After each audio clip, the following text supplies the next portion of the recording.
জওয়ান যুবকেরা, তাই রাসূলুল্লাহর এক গরীব সাহাবী অর্থের অভাবে,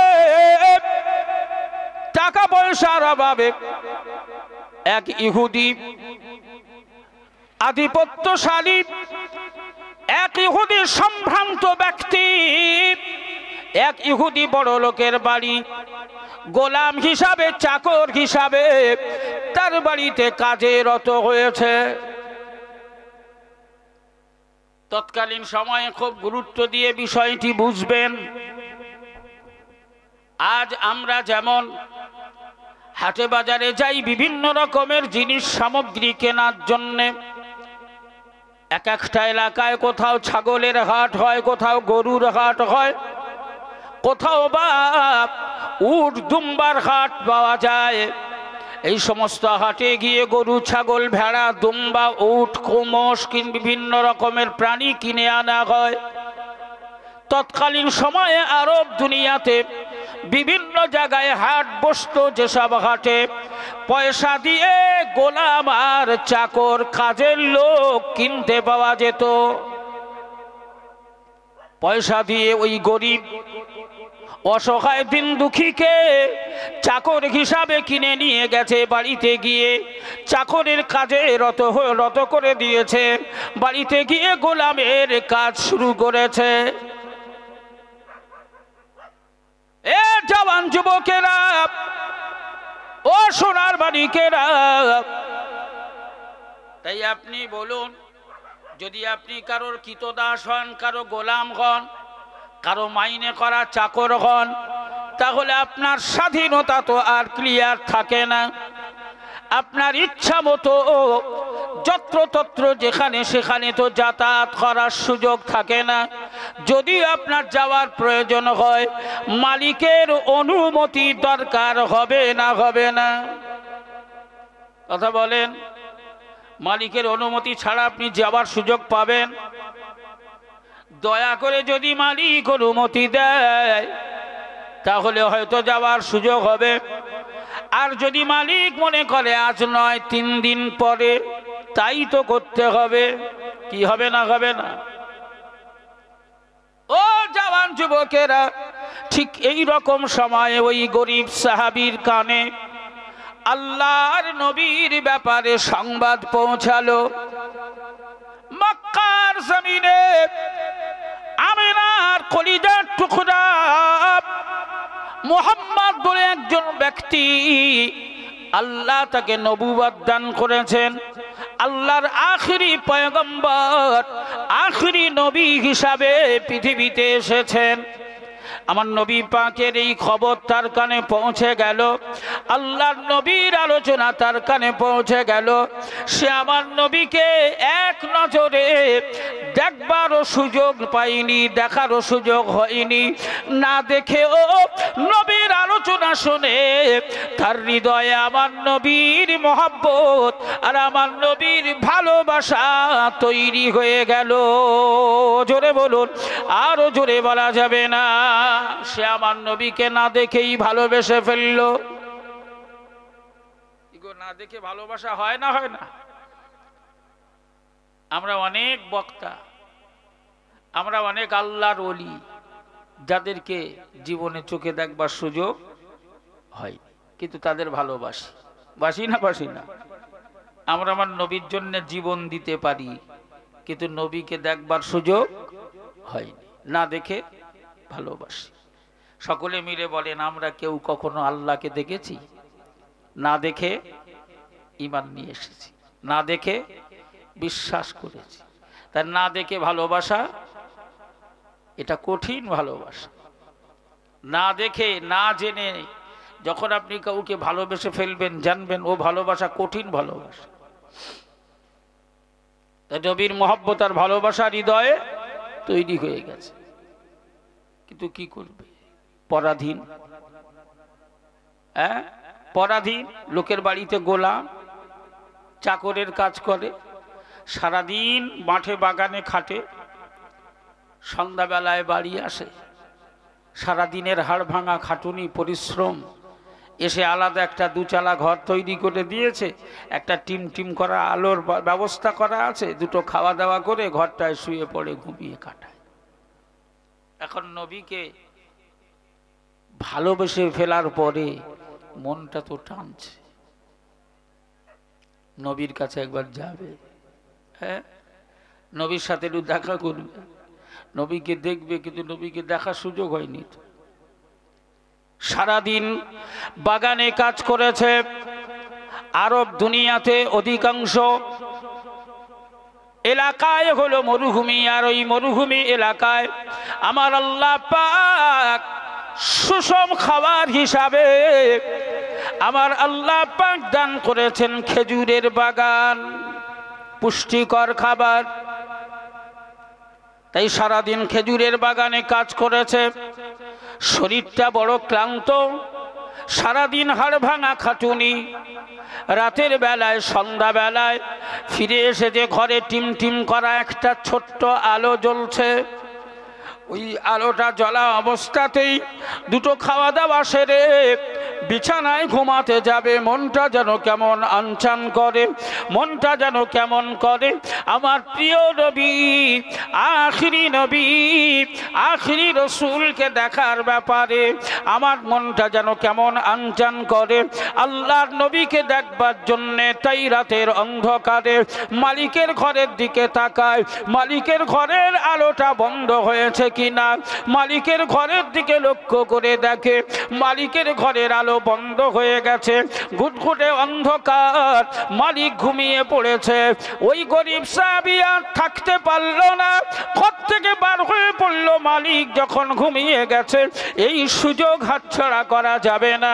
রাতের অন্ধকারে সাপের বাঘের ভয় না করে, শত্রু দুশ্মনের ভয় না করে রাতের অন্ধকারে বেরিয়ে পড়েছে আল্লাহর নবী, প্রিয় নবী, দয়ার নবী, মায়ার নবীর সাথে রাতের অন্ধকারে দেখা করবে। জোরে বলুন সুবহানাল্লাহ, আরো জোরে বলা যাবে না। কি নবী আমার! ও জওয়ান যুবকেরা, দিনের আলোতে একেবারে ঠিকানা সংগ্রহ করে রেখেছিল প্রিয় নবীর ব্যাপারে।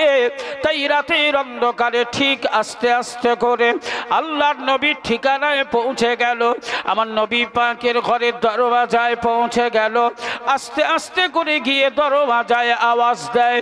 আল্লাহর নবী আওয়াজ শুনতে পেয়ে দরওয়াজা খুলে বাইরে যখন বার হয়ে আসে, আমার নবী পাকের নূরানি চেহারা, আমার রাসূলুল্লাহ নূরানি চেহারা দেখবার সাথে সাথে ওই গরিব সাহাবী ওর জীবন যেন আমার নবীর কদমে লুটিয়ে দেয়। কষ্ট হচ্ছে না তো? অসুবিধা হচ্ছে? তাহলে একটু মন ভরে তাকবীর দেন, নারায়ে তাকবীর। এই দেখো সবাই বলো নারায়ে তাকবীর, আর একটু জোরে নারায়ে তাকবীর, নারায়ে তাকবীর। একবার প্রাণ ভরে সেই নবী, যে নবীর আলোচনা আমরা হৃদয় ভরে শুনছি, সেই নবীর ভালোবেসে একবার উচ্চ আওয়াজে দরুদ শরীফ আল্লাহুম্মা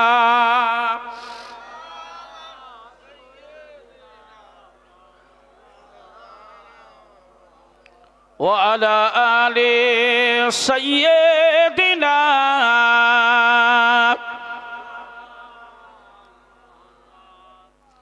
মুহাম্মদ নাম যতই জপি, মুহাম্মদ নাম যতই জপি ততই মধুর লাগে। ওই নামে এত মধু আছে কে জানি তো আগে। আল্লাহুম্মা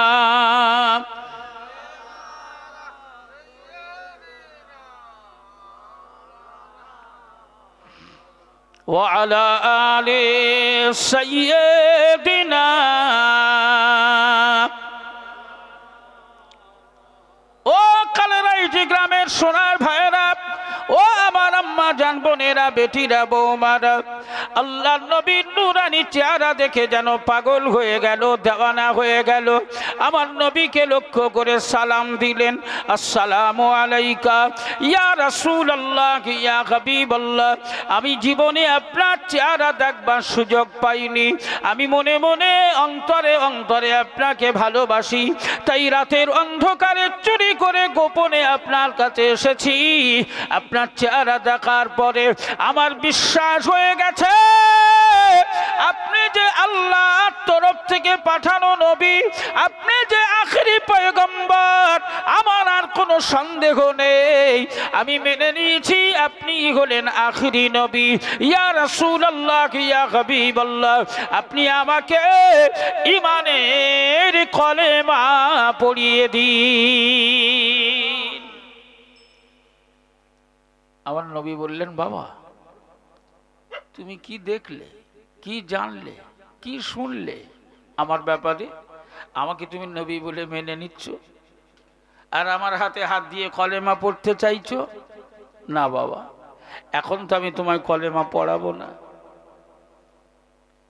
ইয়া রাসূলুল্লাহ ইয়া হাবিবাল্লাহ, আমার কিছু দেখার নেই, আমার কিছু শোনার নেই, আমার কিছু বোঝার নেই। আমি আপনার চেহারা দেখেছি, ওই চেহারার মধ্যে আমি আপনার চেহারার মধ্যে আমার মালিককে খুঁজে পেয়েছি, তাই আমার বিশ্বাস আপনি আমায় ঈমানের কলেমা পড়িয়ে দিন। আল্লাহর রাসূল বললেন, না বাবা, এখন তোমায় তো কলেমা পড়ানো হবে না, সময় হলে ঠিক তোমায় কলেমা পড়িয়ে দেব, সময় হলে ঠিক বলবো।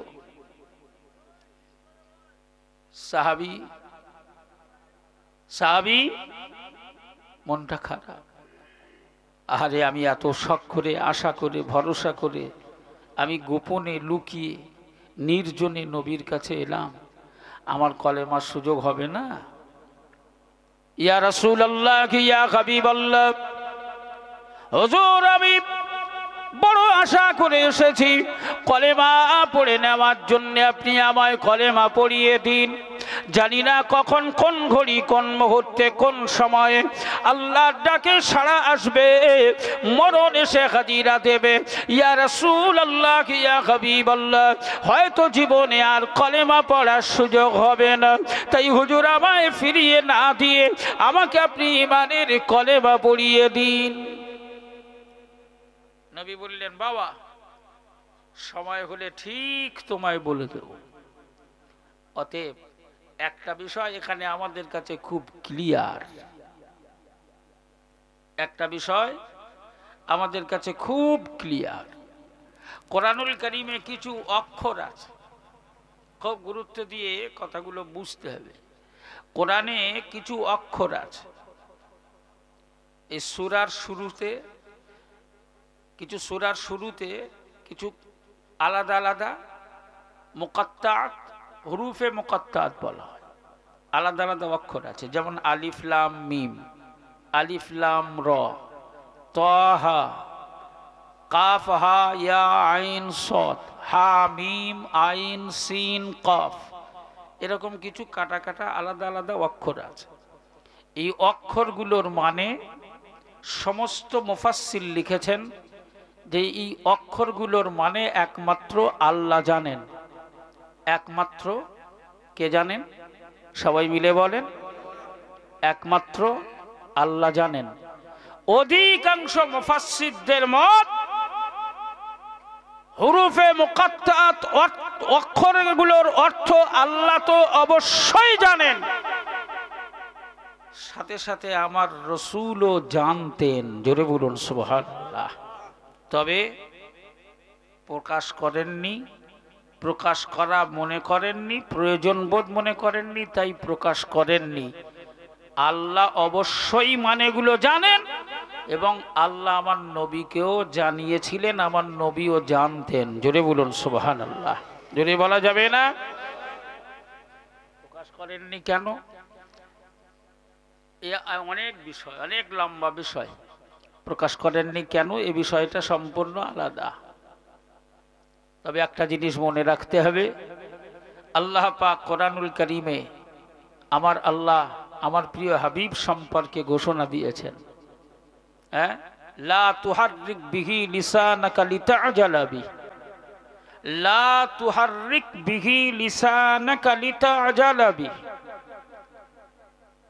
আল্লাহর কত প্রিয় এবং আল্লাহর কত নিকটের এবং কাছের বন্ধু ছিলেন আমার নবী।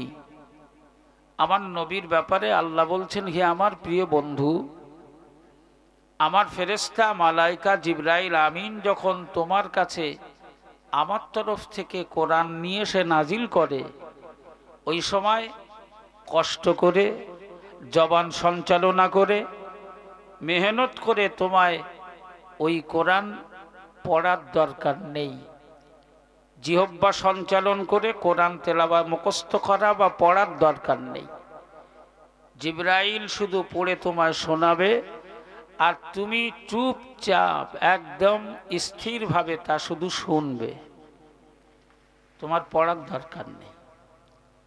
আমি আল্লাহ টোটাল কোরআনুল কারীম তোমার সিনায় একেবারেই মজবুতভাবে বসিয়ে দেওয়ায় এবং তোমার সিনা মোবারকে আমার কোরআনকে বসিয়ে দেওয়ার দায়িত্ব স্বয়ং আমি আল্লাহ নিজেই নিয়েছি। জোরে বলুন সুবহানাল্লাহ। লা তুহাররিক বিহি লিসানাকা লিতা'জালা বিহি ইন্না আলাইনা জামাআহু ওয়া কুরআনা। টোটাল কোরআনুল কারীম তোমার সিনায় জমা করে দেওয়ার দায়িত্ব আমি আল্লাহ আমার। জোরে বলুন সুবহানাল্লাহ। فإذا قرأناه فاتبع قرآنا ثم إن علينا بيانا। আল্লাহ বললেন শুধু তোমার সিনায় জমা করে দেব তা নয়, বরং সমস্ত টোটাল কোরআনের ব্যাখ্যাও আমি আল্লাহ তোমায় শিখিয়ে দেব। জোরে বলুন সুবহানাল্লাহ। তাহলে টোটাল কোরআনের ব্যাখ্যা শিখিয়ে দেওয়ার দায়িত্ব যখন আল্লাহ স্বয়ং নিজে নিয়েছেন আমার নবীকে, তাহলে সব ব্যাখ্যাগুলো শিখিয়েছেন আর ওই আলাদা আলাদা অক্ষরগুলোর ব্যাখ্যা শেখাননি, এটাই কি মনে হয়? না, সব ব্যাখ্যা শিখিয়েছেন। তাহলে আমার নবী সব ব্যাখ্যা এবং সব মানে জানতেন, কারণ আল্লাহ আমার নবীকে জানিয়েছেন। জোরে বলুন সুবহানাল্লাহ। এটা সুন্নাতুল জামাত, আহলে সুন্নাতুল জামাতের আকীদা এবং বিশ্বাস, এবং মুফাসসিরগণের মত এই বিশ্বাসের উপরেই। তবে নবী সেগুলো জানাননি কেন? এটা স্বতন্ত্র জানানোর প্রয়োজন বোধ মনে হয়নি, আল্লাহ মনে করেননি, তাই নবীকে জানানোর অনুমতি আল্লাহ দেননি। তাই এই অক্ষরগুলোর মানে আমরা জানি না। এই অক্ষরগুলোর মানে একমাত্র যিনি জানেন তিনি কে? জোরে বলেন কে? সাথে আমার নবীও জানতেন, এটাই মনে রাখুন। তো নবীর কাছে ওই সাহাবী যখন বলছে, হুজুর আল্লাহ যদি ডেকে নেয় আমার হয়তো কলেমা পড়ার সুযোগ হবে না, তাই আমাকে আপনি কলেমা পড়িয়ে দিন, আমাকে ফিরিয়ে দেবেন না। আহলে সুন্নাতুল জামাতের আকীদা যে আল্লাহর রাসূলের কাছে ওই সাহাবীর বিষয়ে খবর ছিল যে আমার নবী পাকের হাত দিয়ে ও কেমন ভাবে কলেমা পড়বে, কখন ওকে পড়াতে হবে এবং কোন পর্যন্ত হায়াতে থাকবে, এই বিষয়ের উপরে আমার নবীকে আল্লাহ জানিয়েছিলেন। জোরে বলুন সুবহানাল্লাহ।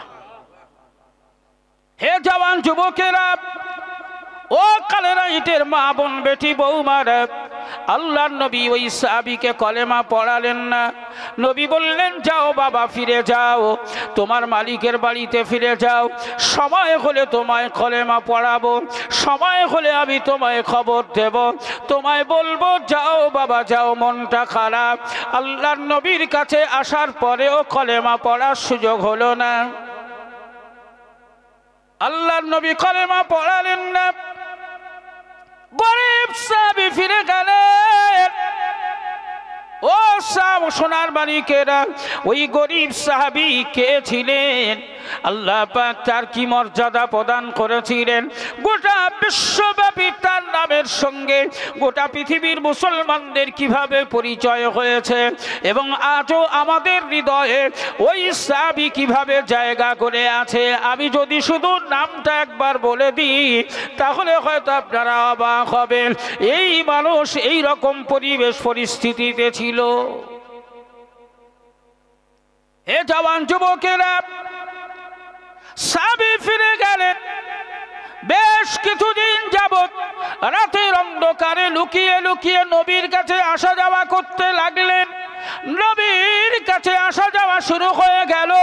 রাতের বেলায় সাহাবী আর ঘুমায় না, সারাদিন হাড় ভাঙা খাটুনি খাটে।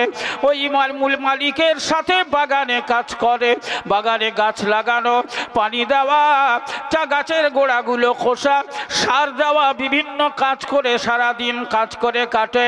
রাতের বেলায় একটু আরাম করবে, ওই সাহাবী খাওয়া দাওয়া করে নবীর মহব্বত আর ভালোবাসায় আরামের ঘুমটাকে বন্ধ করে রাতের অন্ধকারে নির্জনে লুকিয়ে গোপনে আমার নবীর সাথে দেখা করার জন্য রওনা হয়ে যায়। সারাদিন খাটে, রাতের বেলায় নবীর দেখা করার জন্য হাজির হয়। ওই সাহাবী বলেন, আমি সারাদিন হাড় ভাঙা খাটুনি খাটি, আমার শরীরের ব্যথা, আমার শরীরের যন্ত্রণা, আমার শরীরের কষ্ট, আমি হাড় ভাঙা পরিশ্রম করে ক্লান্ত শ্রান্ত অবস্থায় রাতের অন্ধকারে যখন গুটি গুটি পায়ে হাঁটি হাঁটি করে আমার নবী পাকের কাছে হাজির হয়ে যেতাম, আল্লাহর নবীর নূরানি চেহারা এক পলক এক নজর দেখার সাথে সাথে নবীর চেহারার বরকতে, নবীর চেহারার দিকে লক্ষ্য করার সাথে সাথে আমার সমস্ত কষ্ট যন্ত্রণা সব দূর হয়ে গিয়ে আমার শরীর একেবারেই সুস্থ আর চাঙ্গা হয়ে যেত। ক্ষুধার্ত,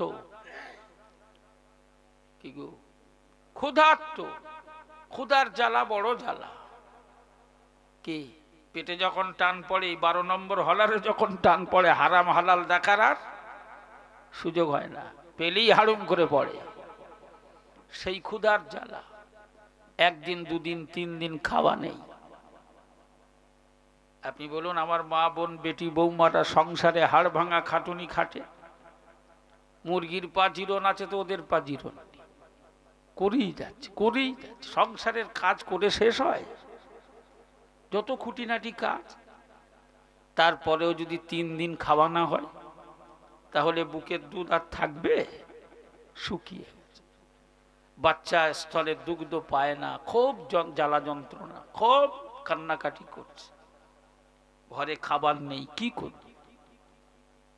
বাচ্চাটাকে বুকে জড়িয়ে নিয়ে আস্তে আস্তে করে আমার নবীর কাছে এসে পৌঁছালেন। বাচ্চাটা মায়ের বুকে নবীর কাছে এসে পৌঁছালেন। ইয়া রাসূলুল্লাহ, ইয়া হাবিবাল্লাহ, হুজুর আজ 3 দিন খাওয়া নেই, বাড়িতে কিচ্ছু নেই, নিজে খেতে পাই না, বাচ্চাটাকে কি খাওয়াবো? তাই বুকের দুধ শুকিয়ে গেছে, বাচ্চাটা খুব কাঁদছে। আল্লাহ নবীর নূরানি চেহারা সামনে নিয়ে গিয়ে মা জননী বাচ্চাকে যেই না হাজির করিয়েছেন, আল্লাহ আমার নবীর চেহারা এমন চমক দিয়েছিলেন, নবীর চেহারা এত বরকত আল্লাহ প্রদান করেছিলেন। ক্ষুধার্ত বাচ্চা মায়ের কোলে, কান্নারত অবস্থায় থাকা বাচ্চা মায়ের কোল থেকে নবীর চেহারার দিকে তাকিয়ে মুচকি হেসে ফেললেন। মায়ের গলাটা জড়িয়ে ধরে বললেন, মা গো, কার কাছে নিয়ে এসেছো, কার চেহারা দেখিয়েছো?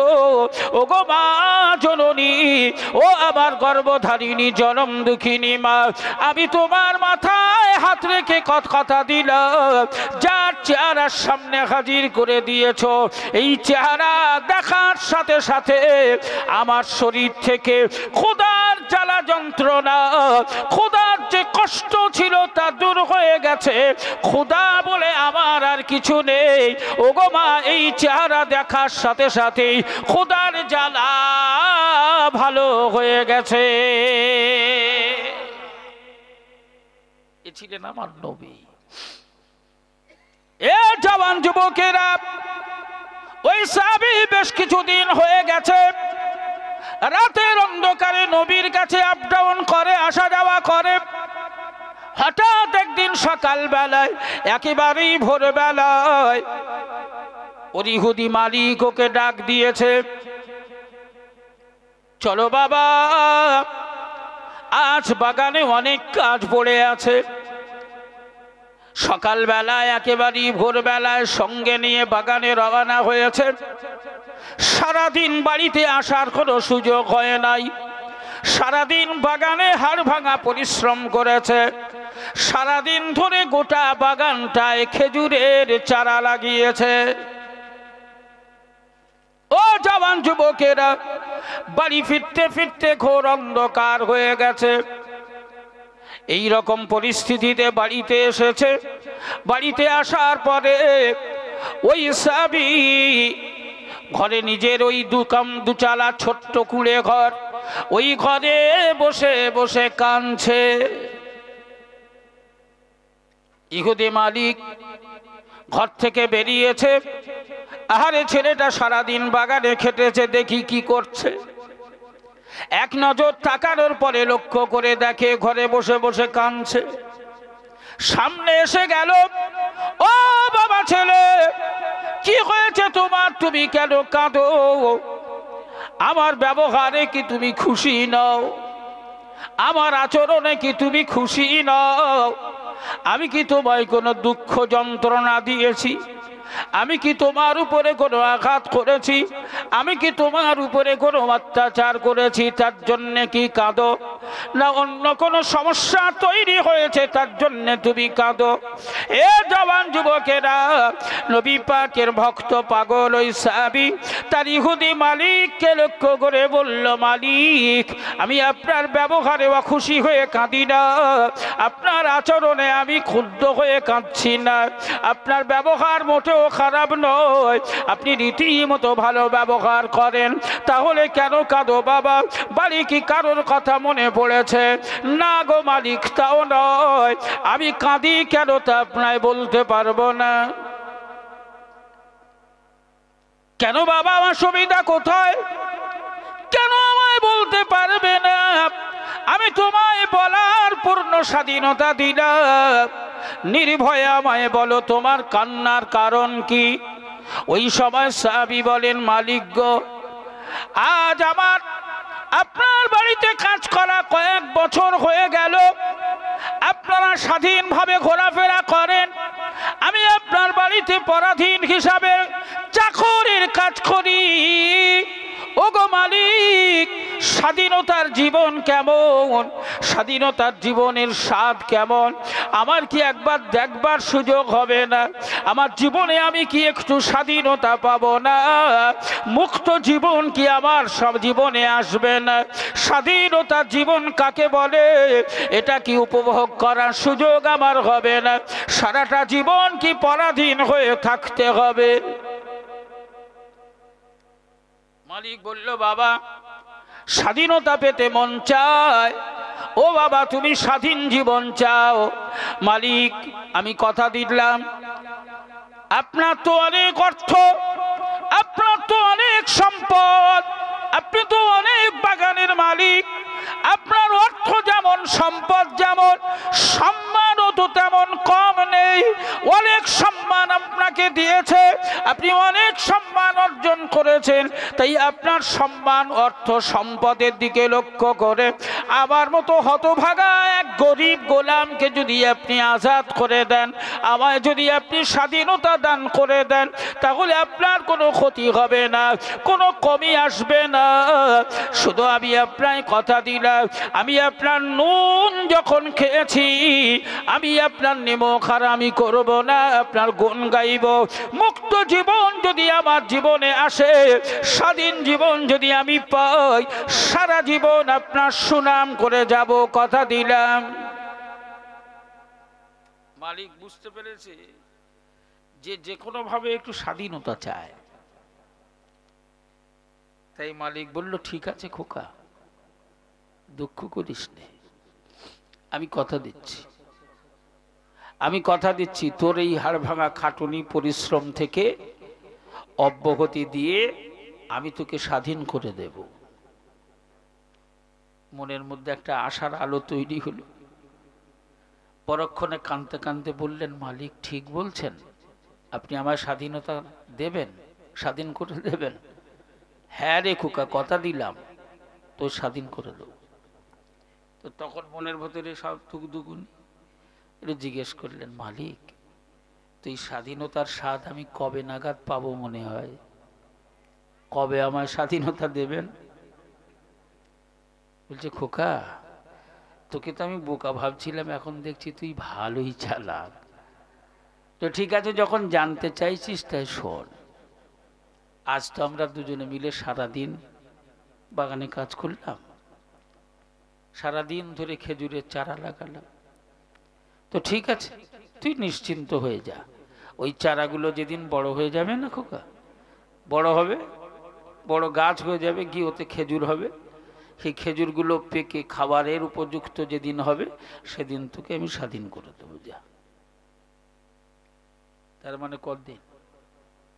একটা খেজুরের আঁটি সবে পুঁতেছে, খেজুরের চারা। মিনিমাম খেজুর গাছে খেজুর হতে ক বছর লাগে? প্রায় 10-12 বছর, এক যুগ। তো যখন বলেছে এক যুগের কথা, তখন এর মনটা খারাপ। আরে বাবারে, এখনো 10-12 বছর, ততদিন বাঁচবো তো? হয়তো এর বাড়িই আমার কবর রচনা হবে। 10-12 বছর মানে কি ছেলে খেলা? এক যুগ। এখন এই বেটা বুদ্ধিমান মালিক ওকে একটু সান্ত্বনা দেওয়ার জন্য বলেছে স্বাধীনতা দেব। ও যখন ভালো করে জানতে চেয়েছে, এমন বলা বলেছে ওর জীবন শেষ। কি করবে? ঠিক আছে মালিক, তাই হোক। সারাটা দিন পার হয়েছে, সন্ধ্যা নেমে এসেছে। সন্ধ্যা নেমে আসার কিছু সময় পরে শুধু আর চোখে চোখে তাকায় মালিকের ঘরের আলো কখন বন্ধ হবে, মালিক কখন আলো বন্ধ করে ঘুমিয়ে পড়বে। আর ওই সাহাবী নবীর ভক্ত পাগল দৌড়ে আমার রাসূলুল্লাহর কাছে পৌঁছাবে। জোরে বলুন সুবহানাল্লাহ। মালিকের ঘরের আলো যখন বন্ধ হয়েছে, ওই না ঘর থেকে বেরিয়ে পড়েছে, আল্লাহর নবীর ঘরের দরওয়াজায় পৌঁছে গেছে। নবীর দরওয়াজায় গিয়ে যেই না আওয়াজ দিয়েছে, আল্লাহর রাসূলের বুঝতে অসুবিধা হয় নাই, আমার সেই পাগল আমার বাড়িতে এসেছে। নবীর দরওয়াজা খুলে বাইরে বার হলেন, সালামের জবাব দিলেন, দিয়ে আমার নবী ওই সাহাবীর মুখের দিকে তাকিয়ে আল্লাহর নবী একটু মুচকি হেসে ফেলেছেন। আমার নবী পাক মুচকি হেসে ওই সাহাবীকে লক্ষ্য করে বললেন, বাবা আজ যেন তোমার চেহারায় কেমন একটা খুশি খুশি ভাব দেখা যাচ্ছে। সাহাবী অবাক হয়ে গেলেন, আমার চেহারায় খুশি খুশি ভাব নবী জানলেন কি করে? কারণ ওর চেহারায় একটু খুশি খুশি ভাব, ওখান থেকে মনে মনে করে নিয়ত করেই তো আসছে যে আজ নবীর কাছে গিয়ে আমার যে এই মালিক স্বাধীন করে দেবে বলেছে, এই খবরটা নবীকে বলবো, শোনাবো, এই খুশি মনে। নবী বললেন, কি বাবা তোমার তো চেহারায় একটু খুশি খুশি ভাব, খবর কি? ইয়া রাসূলুল্লাহ, ইয়া হাবিবাল্লাহ, আমার যতটুকু মহব্বত ভালোবাসা আপনার প্রতি ছিল তা আজ এই মুহূর্ত থেকে দ্বিগুণ হয়ে গেল। জোরে বলুন সুবহানাল্লাহ। হুজুর আজ সত্যিই আমার চেহারা একটু খুশি, সেই খুশির কারণ হলো আমার মালিক আমায় স্বাধীনতা দেবে বলেছে। জোরে বলুন সুবহানাল্লাহ। ইয়া রাসূলুল্লাহ, ইয়া হাবিবাল্লাহ, মহান মালিকের কসম করে বলছি, ওগো আমার প্রিয় হাবিব, জীবনের চাইতেও প্রিয় মহান নবী, আপনার সামনে দাঁড়িয়ে আমি কথা দিলাম, যখনই আমার মালিক বলেছে আমায় স্বাধীনতা দেবে, আমি তৎক্ষণাৎ নিয়ত করেছি আমি যেদিন স্বাধীন হব, স্বাধীনতা পাবো, স্বাধীন স্বাধীনতা পাওয়ার সাথে সাথে আমি আমার ঘরের পথে রওনা হব না, আমি আমার বাড়িতে পৌঁছাবো না, আমি আমার মায়ের সাথে দেখা করব না, আমি আমার আব্বার সাথে দেখা করব না, আমি আমার ছেলে মেয়ে বিবি বাচ্চাদের সাথে দেখা করব না, আমার গ্রামে যাব না, প্রতিবেশীর সাথে দেখা করব না। স্বাধীন জীবন যেদিন পাবো, সর্বপ্রথম স্বাধীন জীবন পাওয়ার সাথে সাথে আমি আমার প্রথম দেখা আল্লাহর নবীর সাথে দেখা করব। আরো জোরে বলা যাবে না। জেলখানার আসামি 12 বছর পরে সাজা মুক্ত হবে, 12 বছর পরে জেল থেকে ছাড়া পাবে। জেলে বসে বসে অনেক স্বপ্ন তৈরি করে। জেল থেকে বার হয়ে প্রথম কার কাছে যাবে? প্রথম ছেলের মুখ দেখবে না মেয়ের মুখ দেখবে? প্রথম বিবিকে দেখবে না মাকে দেখবে? অনেক স্বপ্ন তার জেলে বসে বসে তৈরি হয়। ও সোনার মালিকেরা, নবীর ওই সাহাবী মন থেকে নিয়ত করে ফেলেছে, মুক্ত জীবন স্বাধীন জীবন যেদিন পাবো, সর্বপ্রথম এই চেহারা আমি আমার রাসূলুল্লাহকে দেখাবো। জোরে বলুন, আরো জোরে বলা যাবে না। হে জওয়ান যুবকেরা, নবী পাক বললেন, বাবা তোমার মালিক তোমায় কি বলেছে বলো। ইয়া রাসূলুল্লাহ, ইয়া হাবিবাল্লাহ, এখানেই তো মনটা খারাপ হয়ে গেল। আল্লাহর নবী বললেন, কেন বাবা? ইয়া রাসূলুল্লাহ, ইয়া হাবিবাল্লাহ, আমার মালিক আমার সাথে বড় ধোঁকাবাজি করেছে, চালাকি করেছে, আমি বুঝে উঠতে পারিনি। আমায় সান্ত্বনা দেওয়ার জন্য বলেছে স্বাধীন করে দেব, আর যেই আমি সময় জানতে চেয়েছি প্রায় 1 যুগের মতো সময় চাপিয়ে দিয়েছে। কি হয়েছে বলো না বাবা, কি বলেছে তোমার মালিক? ইয়া রাসূলুল্লাহ, ইয়া হাবিবাল্লাহ, হুজুর আজ সকাল থেকে সন্ধ্যা সারা দিন আমি আর আমার মালিক দুজন মিলে একটা বাগানে খেজুরের চারা লাগিয়েছি। আর আমার মালিক আমায় বলেছে ওই চারাগুলি যেদিন বড় হবে, গাছ হয়ে যাবে, খেজুর হবে, পেকে যাবে, সেদিন স্বাধীনতা দেবে। নবী বললেন, কি বললে বাবা? জি হ্যাঁ, এই গাছগুলো বড় হয়ে খেজুর হয়ে পেকে গেলে আমার মালিক আমার স্বাধীন করে দেবে। ঠিক বলছো? জি হ্যাঁ হুজুর, আমার মালিক ঠিক এই কথাই বলেছে। আল্লাহর নবী বললেন, ও জওয়ান যুবকেরা, আমার নবী পাক ওই সময় ওই সাহাবীকে লক্ষ্য করে মুচকি হেসে নাম ধরে বলেছিলেন, বাবা সালমান, ও বাবা সালমান, আমি আপনাদেরকে বলেছিলাম নামটা যদি বলি কত প্রিয়, কত কাছের, কত পরিচিত সাহাবী আমাদের কাছে ক্লিয়ার হয়ে যাবে। নবী পাকের এই বিখ্যাত সাহাবী হযরতে সালমান ফারসি, যার নাম আসলে খন্দকের যুদ্ধের কথা মনে পড়ে যায়। এই খন্দকের যুদ্ধ পরামর্শ দেওয়ার জন্য নবী সাহাবীদেরকে ডেকেছিলেন। এই সালমান ফারসির পরামর্শ মতো ওই যুদ্ধে খাল খনন করা হয়েছিল। এই পরামর্শ হযরত সালমান ফারসি দিয়েছিলেন, তাই ওই যুদ্ধের নামই হয়েছে খন্দকের যুদ্ধ। আসলে ওই যুদ্ধটার নাম হলো আহজাবের যুদ্ধ,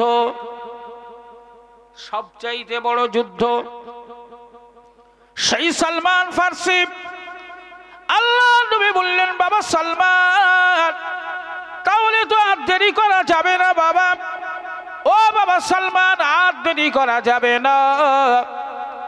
বাবা সালমান, তোমার মালিক যদি এই কথা বলে থাকে, তাহলে আমি রাসূলুল্লাহকে এই রাতেই তুমি তোমার মালিকের সেই বাগানে আমায় নিয়ে চলো। আমি নবী তোমার মালিকের সেই বাগানে যেতে চাই। জোরে বলুন সুবহানাল্লাহ, আরো জোরে বলা যাবে না। কি নবী আমার? হযরত সালমান ফারসি বলেন, হুজুর আপনি কি খেপেছেন? আমি সালমান একা এই রাতের বেলায় আপনাকে সেই মরুভূমি এলাকার সেই বাগানে নিয়ে যাব? হুজুর এটা কখনোই হতে পারে না। আমি আপনার সাথে একা মানুষ নিয়ে যাব। রাস্তায় যদি কেউ আপনার উপরে আক্রমণ করে, আঘাত দিয়ে ফেলে, আমি সালমান আমার কারণে যদি আপনি আঘাতপ্রাপ্ত হন, আমি সালমান জীবনে তা মেনে নিতে পারবো না, আমি আপনাকে বিপদের মুখে ঠেলে দিতে পারবো না। হুজুর আমি আপনাকে সাথে করে ওই বাগানে নিয়ে যাব না, আমি একা আপনার সামাল দিতে পারবো না। যদি দু চারজন এসে আপনার উপরে আক্রমণ করে আমি ঠেকাবো কি করে? আর আমার নবী যদি আমার জন্য মার খায়, আমার নবী যদি আমার জন্য আক্রান্ত হয়, আমার কারণে যদি আমার নবীর উপরে অত্যাচার নেমে আসে, আমি সালমানের জীবন বৃথা হয়ে যাবে, আমি সালমান বড় দাগী আসামি হয়ে যাব। আল্লাহর নবী একটু মুচকি হাসলেন, এসে বললেন বাবা সালমান লা তাহজান ইন্নাল্লাহা মা'ানা। ও আমার প্রিয় সাহাবী সালমান, তুমি কি মনে করো তুমি আর আমি আমরা দুজনাই এখানে আছি? ও বাবা সালমান, না না তা মনে করো না, আমার মালিক এমন, আমার মাবুদ এমন, আমার মালিক আমার আল্লাহ এমন, আমাদের কাউকে তিনি একা ছেড়ে দেন না, আমরা কখনোই একা থাকি না। লা তাহজান, ও বাবা সালমান খবরদার ভয় করো না, মনে করো না তুমি আর আমি আমরা দুজনাই এখানে আছি। ইন্নাল্লাহা মা'ানা, তোমার সাথেও যেমন আমি রাসূলুল্লাহর সাথে তেমন আমাদের দুজনেরই সাথে তৃতীয় জন হিসাবে স্বয়ং আমার আল্লাহ আছে। আরো জোরে বলা যাবে না? এই আমাদের সাথে আল্লাহ আছে না নেই? আল্লাহ যদি আমাদের সাথে না থাকতো তাহলে ফিলিস্তিনের ওই ছোট্ট একটা সংগঠন হামাস বাহিনী আজ ৩ মাস ধরে বিশ্বের ৪ নম্বর ক্ষমতাধর দেশ, তাদেরকে কি নাকানি জবানি খাওয়াতে পারত? নিশ্চিত পরাজয়ের মুখে ইসরাইল, লেজ গুটিয়ে পালাতে হবে, এই ঘোষণা 1445 বছর আগে আমার প্রিয় নবী ঘোষণা দিয়ে গেছে। জুড়ে বলা যাবে না? এ জওয়ান যুবকেরা, হযরত সালমান ফার্সিকে বললেন বাবা ভয় করো না, চিন্তা করো না, তুমি আর আমি দুজনেই নয়, বরং আমাদের সাথে আমার আল্লাহ আছে। বাবা চলো আমায় নিয়ে চলো। ও বাবা সালমান, আমি রসুল তোমার মালিকের ওই বাগানে যেতে চাই, আমায় নিয়ে চলো। সালমান দেখলেন নাচার আর তো উত্তর নেই, নবী যখন বলছে আর কিছু করার নেই, সালমান বললেন হুজুর তাহলে এক কাজ, আপনি আগে আগে থাকবেন আর আমি পিছনে পিছনে থাকব। আমি পিছন থেকে আপনার সামনের দিকটাও দেখব আর পিছন দিকটাও দেখব। যদি পিছন দিক থেকে কেউ আক্রমণ করে তাহলে প্রথমে আমায় করবে, আর সামনের দিক থেকে যদি কেউ আক্রমণ করতে আসে পিছন দিক থেকে দেখে আমি প্রথমেই আপনার আক্রমণ করার আগে আমি বাধা প্রদান করব। তাই শর্ত হলো আপনি আগে থাকবেন, আমি পিছনে। নবী বললেন ঠিক আছে বাবা তাই হবে। সালমান ইশারা দেখিয়ে দেখিয়ে নবীকে বলে বলে সেই রাতের অন্ধকারে ইহুদি মালিকের সেই খেজুরের বাগানে নিয়ে গেল। আল্লাহর নবী সালমানের মহব্বত আর ভালোবাসায়, নিশ্চিত আপনাদের মনে আছে শোনা, আমার নবী সালমান ফার্সিকে তখনও পর্যন্ত কিন্তু কলেমা পড়াননি। পড়িয়েছেন নাকি? নবী বলেছেন সময় হলে বলবো, যে সময় হলে ঠিক বলবো। বাবা সালমান ফার্সি সঙ্গে করে নবীকে বাগানে নিয়ে গেলেন। আল্লাহ নবী বললেন ও বাবা সালমান, তোমার সেই মালিকের বাগান কোনটা? ইয়া রাসূলুল্লাহ, ইয়া হাবিবাল্লাহ, হুজুর এই বাগানটাই হলো আমার মালিকের বাগান। এই দেখেন এই যে চারাগুলো দেখতে পাচ্ছেন এগুলোই আমরা সারাদিন ধরে লাগিয়েছি। আল্লাহ নবী বললেন বাবা সালমান এক কাজ করো, ও বাবা সালমান তুমি এক কাজ করো, তোমাদের দুজনের লাগানো এই চারাগুলো তুমি একটা একটা করে তোলো আর আমি নবী আমার হাতে দাও। আমি রাসূলুল্লাহ তোমার মালিকের বাগানের এই চারাগুলো আবার নতুন করে আমি নিজে হাতে লাগাবো। জোরে বলুন সুবহানাল্লাহ। আল্লাহর নবী সারা রাত ধরে সালমানের ইহুদি মালিকের সেই বাগানে লাগানো ওই চারাগুলি উঠানোর নির্দেশ দিলেন। সালমান একটা একটা করে চারা উঠায় আর রাসূলুল্লাহর হাতে দেয়, আর আমার নবী চারাগুলো নিয়ে আবার নতুন করে লাগায়। এইভাবে লাগাতে লাগাতে প্রায় রাতের শেষ ভাগ, আর অল্প সময় বাকি আছে, চারাগুলি লাগানো হয়ে গেছে। আল্লাহর নবী বললেন, বাবা সালমান আর সময় বিলম্ব করা যাবে না। ও বাবা সালমান, জলদি করে তুমি রওনা হও, জলদি করে গিয়ে তোমার বাসায় তোমার ঘরে তুমি পৌঁছে যাও। সালমান বলছে, হুজুর জীবন দেব তবে নবী ছাড়বো না, জীবন বাজি রাখবো তবু নবীকে একা যেতে দেব না। হুজুর আপনি এ কথা বলবেন না, আমি আপনাকে সাথে করে বাড়িতে পৌঁছে দেব, তারপরে আমার বাড়িতে যাব। আল্লাহ নবী বললেন, না বাবা তা হবে না, সময় পাবে না, আমায় বাড়িতে পৌঁছে দিতে গেলে সকাল হয়ে যাবে, তোমার মালিক তোমায় খোঁজ করবে, পাবে না, সব বিফল হবে। ও বাবা সালমান, তোমায় আমি তো বলেছি লা তাহজান ইন্নাল্লাহা মা'ানা, আমার মালিক তোমার সাথেও যেমন আছে আমি রাসূলুল্লাহ আমার সাথেও আমার আল্লাহ আছে। জোরে বলেন, আরো জোরে বলা যাবে না। সালমান নবীর কথা শুনে ওখান থেকেই রওনা হলো। সবে কেবলমাত্র ঘরে গিয়ে বিছানায় কাত হয়েছে, আর অমনি সালমানের মালিক এসে ডাকছে, বাবা সালমান ওঠো, ভোর হয়ে গেছে।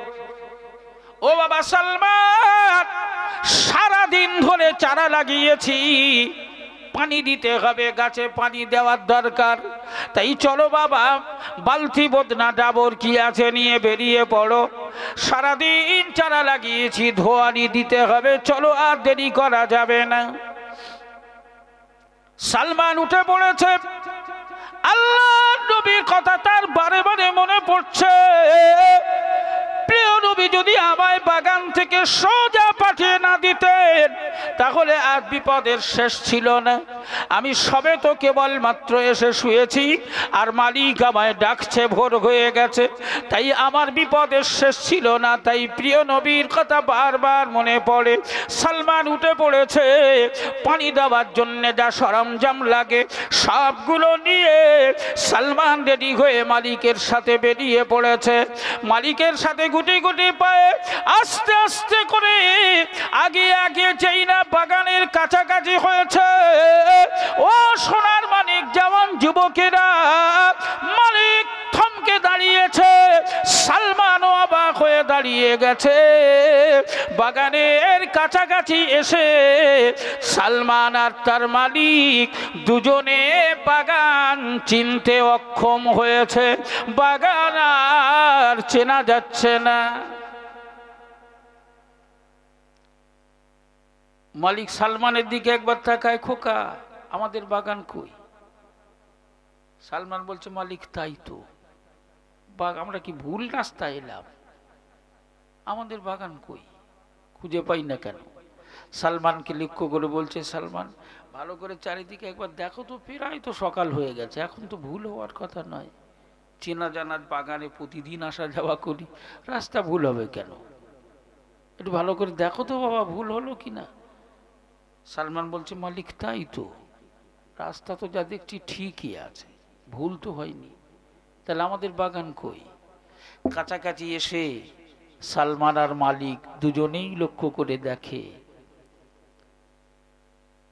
মাত্র কয়েক ঘন্টা লাগাতে লাগাতেই তো প্রায় ভোর, ধরে নিলাম একটা রাত, তাহলে কত, 12 ঘন্টা। মালিক আর চাকর, সালমান আর সালমানের মালিক দুজনেই এসে দেখে সন্ধ্যা পর্যন্ত যে চারা লাগিয়ে দিয়ে গেছে সেই চারাগুলি সব বড় হয়েছে, শুধু নয় তাতে খেজুরও হয়েছে, আর ওই খেজুরগুলো খাওয়ার উপযুক্ত হিসাবে পেকে আছে। জোরে বলুন সুবহানাল্লাহ। জোরে বলা যাবে না। মালিক বলছে সালমান ব্যাপারটা কি, ব্যাপারটা কি, এই বাগানটা আমাদের তো নাকি? হ্যাঁ মালিক আমাদেরই বাগান। তা এ কি ব্যাপার? সালমান তখন বলছে মালিক আপনার মনে আছে কি, আপনার মনে আছে তো? মালিক বলছে কি? তো বলছে আপনি বলেছিলেন না এই বাগানের গাছগুলো বড় হয়ে খেজুর হয়ে পেকে গেলে আমায় স্বাধীনতা দেবেন, আমায় মুক্তি দেবেন, এ কথা মনে আছে আপনার? খোকা তুই তোর মুক্তির ব্যাপারে পরে ভাবিস, আগে আমার মুক্তির ব্যাপারটা ভাব। এটা হয় কি করে? হ্যাঁ, এই যে খেজুর গাছে খেজুর হতে 12 বছর লাগে, 12 ঘন্টায় তা হয় কি করে? বিষয়টা বল, আমায় কি হয়েছে বল, খুলে বল। আল্লাহ নবীর প্রিয় সাহাবী হযরতে সালমান ফারসি বলেন মালিক আপনি কতটুকু মানবেন আমি জানি না, তবে আব্দুল্লাহর লাল আমিনার দুলাল প্রিয় নবী আখিরি নবীকে আমি সালমান ভালোবাসি। রাতের অন্ধকারে গোপনে লুকিয়ে আমার নবীর কাছে আসা যাওয়া করি। আপনার ব্যাপারে, আপনার স্বাধীনতার খবর আমি রাতের অন্ধকারে আমার নবীর কাছে গিয়ে বলেছিলাম। আমি বলেছিলাম হুজুর আমার মালিক আমায় স্বাধীনতা দেবে বলে কথা দিয়েছে, তবে শর্ত দিয়েছে বাগানে চারা লাগানো হয়েছে, ওই চারাগুলি যেদিন বড় হবে গাছ হয়ে যাবে, খেজুর হবে, পেকে যাবে, সেদিন আমায় স্বাধীনতা দেবে। ও মালিক কি বলবো আপনার, আমার মায়ার নবী, আমার দয়ার নবীর কথা কি বলবো?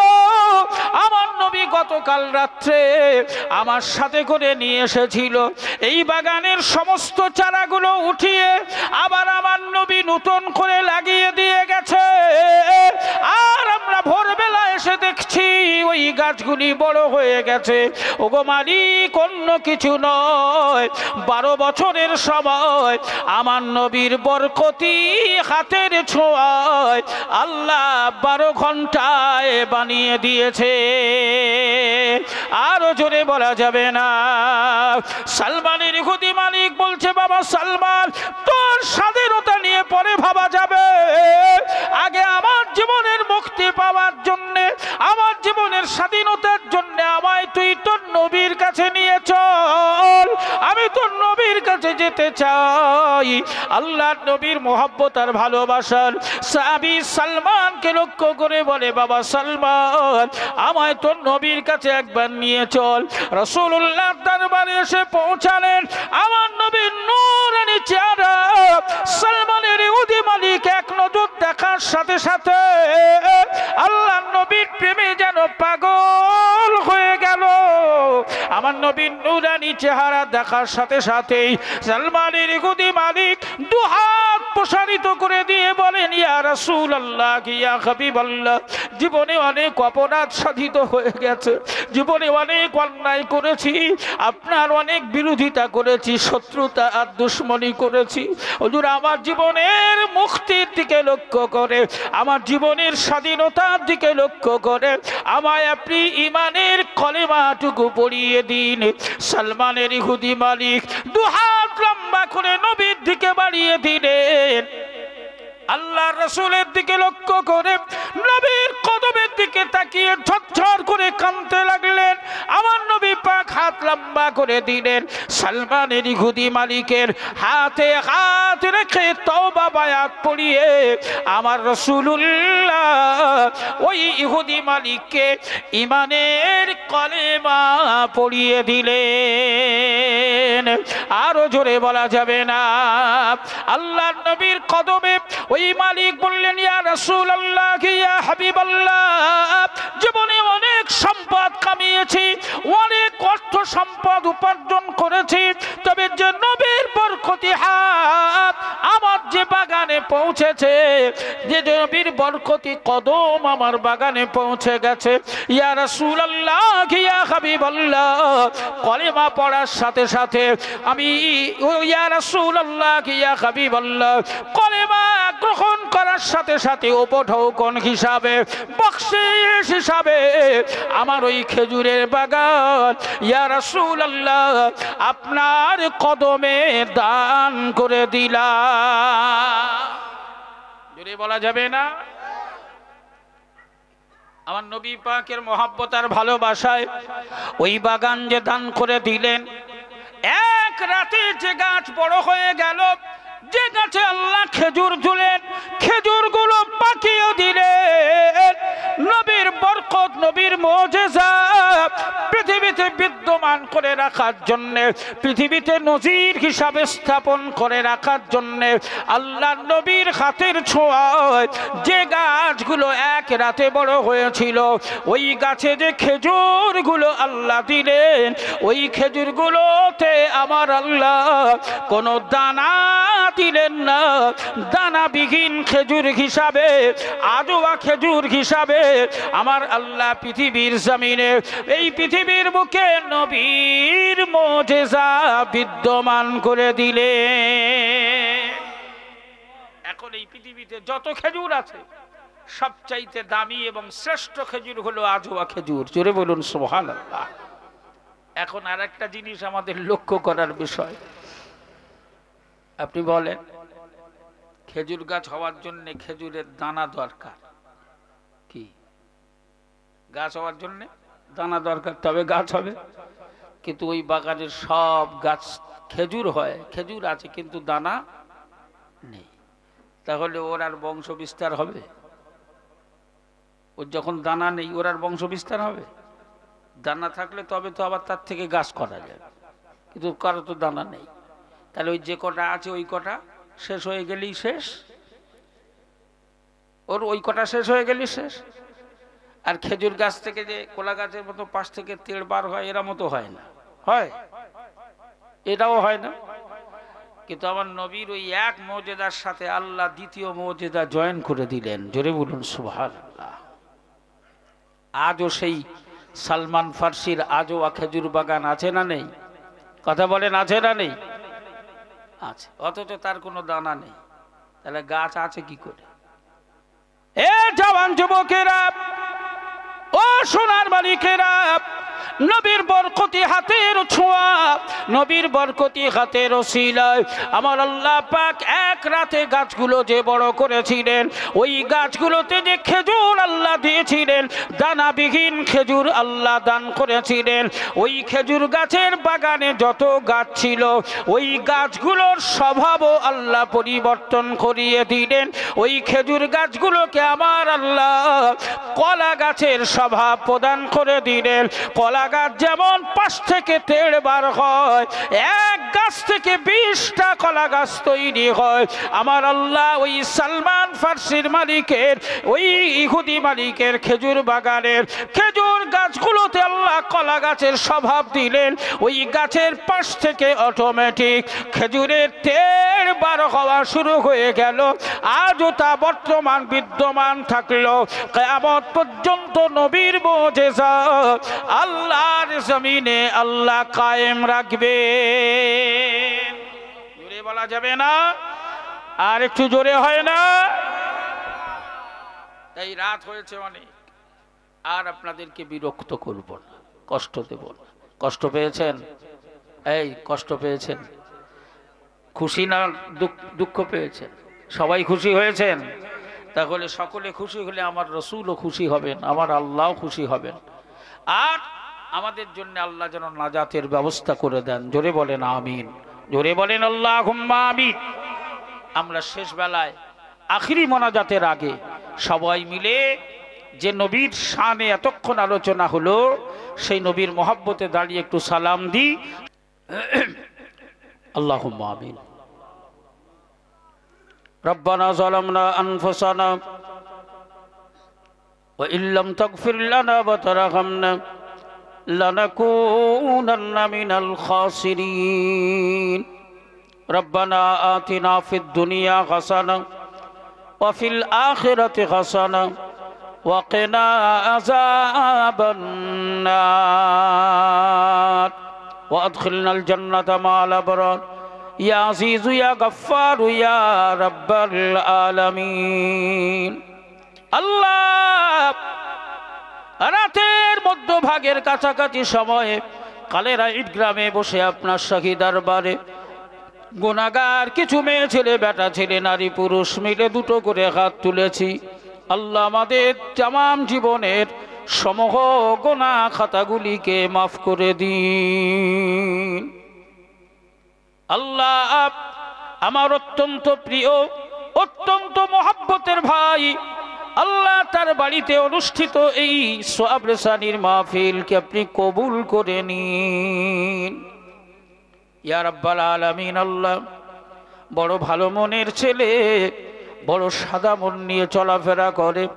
আল্লাহ গ্রামবাসী প্রতিবেশী এলাকাবাসীদের সঙ্গে সুসম্পর্ক রেখে বজায় রেখে চলার চেষ্টা করে। আল্লাহ তার বাড়িতে অনুষ্ঠিত এই মাহফিল খুশি মনে কবুল করে নিন ইয়া রাব্বাল আলামিন। কোরআন শরীফ, কলেমা শরীফ, দরুদ শরীফ, সালাম, কিয়াম, তওবা যা কিছু পড়া হয়েছে, আলোচনা করা হয়েছে, আল্লাহ আপনি কবুল করে নিন।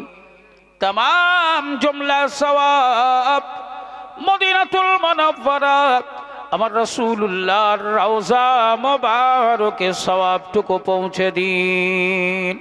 সাহাবায়ে কেরাম, তাবিঈন, তাবে তাবিঈন, আইম্মা, মুস্তাহিদিন, মুফাসসিরিন, মুহাদ্দিসিন, উম্মাহাতুল মুমিনিন, খুলাফায়ে রাশিদিন, আশারায়ে মুবাশশারা, চার পীর, চার ইমাম হুজুরদের রূহ পাকে সওয়াবটুকু পৌঁছে দিন ইয়া রাব্বাল আলামিন। আমাদের সকলের পীর ও মুর্শিদ মুজাদ্দিদুজ জামান কুতুবুল আলাম আমিরুশ শরিয়াত আলা হযরত দাদা হুজুর পীর কিবলা, হুজুরের পাঁচ সাহাবজাদা, পাঁচ হুজুর কিবলা, মুরিদ মুতাকিদিন, ভক্ত খলিফা আওলাদ সাহেবজাদা সকলের রূহ পাকে সওয়াবটুকু পৌঁছে দিন। तमाम পীর মুর্শিদ আল্লাহ ওয়ালাদের ওসিলা করে আল্লাহ এই কালেরাই গ্রামে যত কবরস্থান আছে, যত মাইয়েত আশায়িত আছেন, সকলের কবরে সওয়াবটুকু পৌঁছে দিন। আল্লাহ এই গ্রামে আপনার মাহবুব বান্দারা শুয়ে আছে, আল্লাহ জনাব মরহুম মাওলানা সাহেব হুজুরের রূহ পাকে সওয়াবটুকু পৌঁছে দিন ইয়া রাব্বাল আলামিন। এই গ্রামে আমার অনেক মহব্বত ভালোবাসার মানুষ যারা ছিলেন, আজ তারা নাই। আল্লাহ তাদের প্রত্যেকের কবরে সওয়াবটুকু পৌঁছে দিন। আল্লাহ তাদের সকলের কবরে জান্নাতি সুখ আর জান্নাতি পরিবেশ দান করে দিন। আল্লাহ আমরা যারা আজ হায়াতে জিন্দেগিতে আছি, দুটো হাত তুলে আমিন আমিন করার সুযোগ পেয়েছি। আল্লাহ আমাদের আব্বা জান, আম্মা জান, দাদু জান, দাদিমা, নানা নানিমা, খালা ফুফু, আত্মীয় স্বজন, আলাউলাদ, আবাল বৃদ্ধ বনিতা, ঝি জামাই, নাতি পোতা যারা কবরবাসী হয়ে গেছে, আল্লাহ সকলের কবরে সওয়াবটুকু পৌঁছে দিন ইয়া রাব্বাল আলামিন। খাস করে যে বাড়িতে বসে দুটো হাত তুলেছি, আল্লাহ ইয়া রাব্বাল আলামিন, আমার এই বোন তার মা জননীকে চিরজনমের মতো বিদায় দিয়েছে, হারিয়ে গেছে। আল্লাহ তার মায়ের ডাক এই দিনে এসেছিল, আপনি ডেকে নিয়েছিলেন। আল্লাহ বড় শখ করে, বড় আশা করে, আপনার উপরে ভরসা করে মায়ের সওয়াব রেসানির উদ্দেশ্যে আজ এই মাহফিল অনুষ্ঠিত করেছেন। আল্লাহ এই অনুষ্ঠানের तमाम জমলায় সওয়াব তার আম্মা জানের কবরে যেন নসিব হয়ে যায়। ওই ফ্যামিলি থেকে তার আব্বা আম্মা, দাদু দাদিমা, নানা নানি, খালা ফুফু, আত্মীয় স্বজন, প্রিয়জন, আপনজন যারা চিরজনমের মতো বিদায় হয়ে গেছে, সকলের কবরে সওয়াবটুকু পৌঁছে দিন। আল্লাহ গরিমানা মতে ছোট্ট একটা ব্যবসা করে, আল্লাহ তার এই ব্যবসায় যেন বরকত নসিব হয়। আল্লাহ তার কখনো যেন হালাল রুজিতে অভাব না জোগায়। ইয়া রাব্বাল আলামিন তার হালাল রিজেকে যেন বরকত দেখা দেয়। আজ গরিবানা মতে গ্রামবাসীদের উদ্দেশ্যে যে তাবারক করেছে, আল্লাহ এই তাবারক যেন বরকতময় হয়ে যায়। এই তাবারক যেন আপনার শাহী দরবারে কবুল হয়ে যায়। আল্লাহ আমরা গরিব অসহায়, আমাদের প্রত্যেকের ঘরে হালাল রেজেকে হালাল কামাইতে আপনি বরকত দেবেন। আল্লাহ সর্বোপরি যারা বেকার তাদের রোজগারে বানিয়ে দেবেন। আল্লাহ যারা অসুস্থ তাদের শাফা দান করে দিন ইয়া রাব্বাল আলামিন। আল্লাহ দয়াময় দয়া করে মেহেরবানি করে আমাদের প্রত্যেকের ঘরে স্বামী স্ত্রী ছেলে মেয়ে বিবি বাচ্চা সবাইকে নিয়ে হাসি আর খুশির সংসার দান করে দিন। আল্লাহ আমাদের প্রত্যেকের ঘর থেকে অশান্তি দূর করে দিন, আমাদের সকলের ঘরে শান্তি দান করুন। আমার নবী পাকের কদমের ওসিলায় আমাদের দোয়া কবুল করে নিন। ওয়াসাল্লাল্লাহু তাআলা আলা খায়রি খালকিহি মুহাম্মাদিন ওয়া আলা আলিহি ওয়া আসহাবিহি আজমাইন বিরহমাতিকা ইয়া আরহামার রাহিমিন بحق لا إله إلا الله لا إله إلا الله محمد رسول الله صلى الله. السلام عليكم.